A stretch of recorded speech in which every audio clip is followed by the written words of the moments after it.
If you have to know the customer, you have to live the way the customer lives. That's non-negotiable.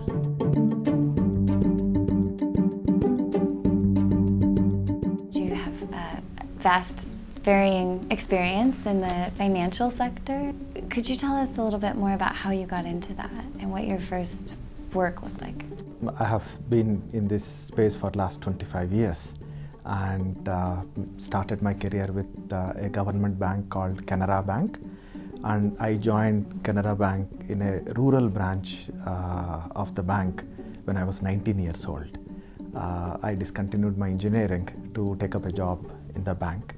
I owe a lot to the first branch manager who molded my understanding of rural markets. That 2.5 years is where he used to take me around to meet customers and apply the existing rules and products and processes in terms of what does it mean to the customer and how can we bring about the change to the customer while staying put with all the constraints that come with a government bank.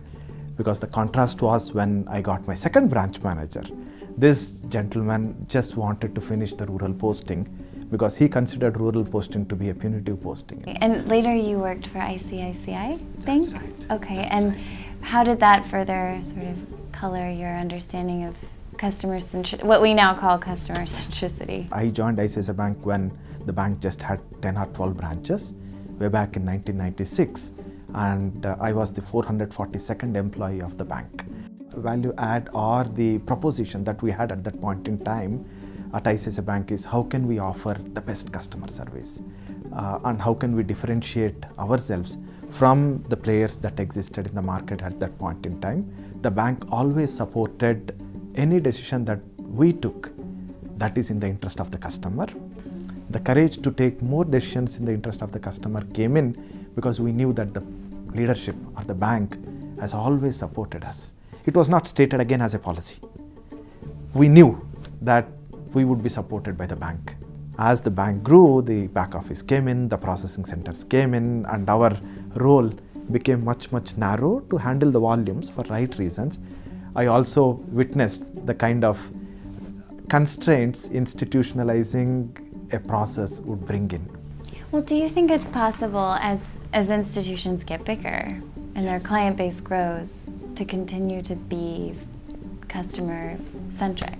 Again, I have been fortunate to get to be the founding member of IFMR Trust and the KGFS model.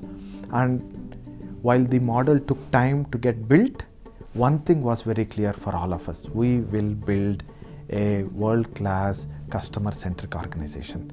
We did not use all those words, but all of us intuitively believed what is good for the customer is good for us. What sorts of things did you do, or even one thing you did that made a big difference in terms of fostering that sense of customer centricity? It's about when you go to the branch. All our branches were on the roadside. We invariably used to go by a taxi. We used to stop the taxi slightly away and walk up to the branch. We never used to stop the vehicle right in front of the branch because that we thought would intimidate our customers and our staff. Whether it is the CEO or a regional manager visiting the branch, the rule was very clear. The customer comes first. But what we also did for the senior management is we had an immersion program that everyone who is recruited into our organization would invariably spend 3 weeks in the house of the customer in the remote rural areas. And some of them had to go take bath in the open ponds and do the rest of their morning ablutions out in the open. You can't help it. If you have to know the customer, you have to live the way the customer lives. That's non-negotiable.